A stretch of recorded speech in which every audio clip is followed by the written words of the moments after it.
You can call me Mystic Mike because I predict these things. Blackshear takes on Alatengheili this Saturday at UFC Fight Night Kansas City. And this fight's kind of wild. I was surprised to see this fight just because Blackshear, he literally just fought a few weeks ago back on March 15th against Cody Gibson. Got the win in that one. Looked really good. Didn't take tons of punishment, obviously. Got it done in the second round. So making a quick turnaround, taking on Alatengheili, coming off of a win over Clayton Rodriguez, lost to Chris Gutierrez before that, beat Chad Enhelliger, Kevin Kroom. So not fighting the highest level competition, kind of going 50-50 in his record. Taking a big step up against Blackshear, who I think is really high level and has a lot of potential. Had kind of a slow start in his last fight with Cody Gibson, but eventually got the takedown and got the Kimura win. So very high level grappler, jiu-jitsu black belt, wrestled. I think he was like a high school wrestler. I don't think he wrestled collegiately, but powerful strikes on the feet, good kicks, great takedowns. I think he'll be able to nullify for the most part Alatengheili's wrestling game. Had a good win over Cody Stamann. I think he dropped him with like a flying knee, then pieced him up with a combo, and eventually went for the rear naked choke to get it. Was sparked by Montel Jackson, which wasn't a good look within the first 18 seconds of their fight, but Montel Jackson's really good. He's very under the radar, so I don't really hold that against him. And I think Montel Jackson, he's taking on Daniel Marcos, which is going to be really fight. Daniel Marcos is like 17-0, so you can tell how high in regard the UFC holds Montel Jackson. Before that loss to Mario Batista, Blackshear took that on short notice. Still had a really good showing for himself. And Mario Batista's on like a 7-fight winning streak. And being on a 7-fight winning streak in the UFC at 135 pounds is very impressive. So I do think Blackshear, he's still pretty young in his career. What is he? He's 30 years old, so barely into his prime. I think he gets this one done. I think he's got a lot of finishing potential wherever this fight goes. Had a twister win over Jose Johnson, who's just huge for the weight class. He's like 6'1" for the weight class. Got one of the few twisters in UFC history. Before that, beat Luan Lacerda.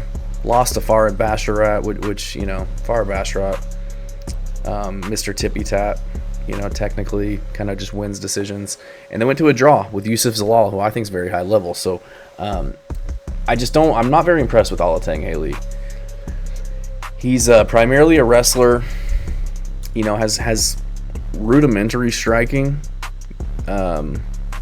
Doesn't do anything really, really fantastic, honestly. I watched some of his fights, fought Chris Gutierrez, which just kind of kept at range, accepted the leg kicks.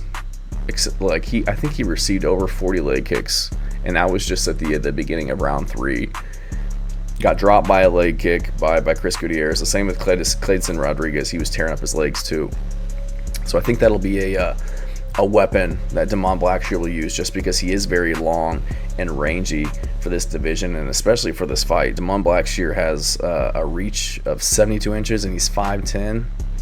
Alatengheili is like 5'5", 66.5 inch reach. So he's going to have almost half of a foot in reach against Alatengheili. He's the better striker.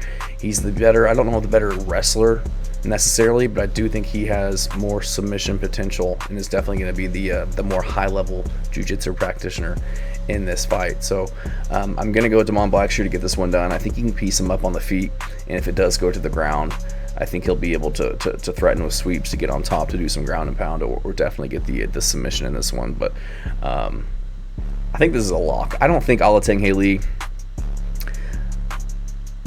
I will be shocked if he gets the takedowns and controls Blackshear on the ground en route to get a decision, because I don't think he's going to knock him out on the feet, and I don't think he's going to submit Blackshear. He hasn't fought since May of 2024, so almost been out of the game for a year, whereas Blackshear, like I said, he just fought in March, before that November, and then before that July. So he's fought, this will be the 4th fight that he's had in the same time frame that Alatengheili's been sitting out. And I look back on Alatengheili's record, he doesn't really have any great wins. Beat Clayton Rodriguez barely, just by getting the takedowns and just controlling the fight. He would get takedowns against Chris Gutierrez, but he really couldn't do anything with it. He'd either get it at the end of the round, and still lose it, or Chris Gutierrez would pop right back up. And then before that has a win over Chad Anheliger, who's just kind of very small for the division. I don't think he should be fighting at 135 pounds, and he's also getting up there in age. So going to go with Damon Blackshear to get this one done. I think he can get the finish. Alatengheili, he's pretty tough. Goes to a lot of decisions. Usually when he loses, it is a decision, other than his Kaya Sakura fight, which he lost by knockout by a knee, but that was 8 years ago. But I do think Damon Blackshear can get this done wherever it goes, whether it be on the feet, utilizing his range, more power, faster, better striker to get the KO, or if it does go to the ground, gets the submission. But my pick in this one is Damon Blackshear by finish, getting it done within the distance. Thanks.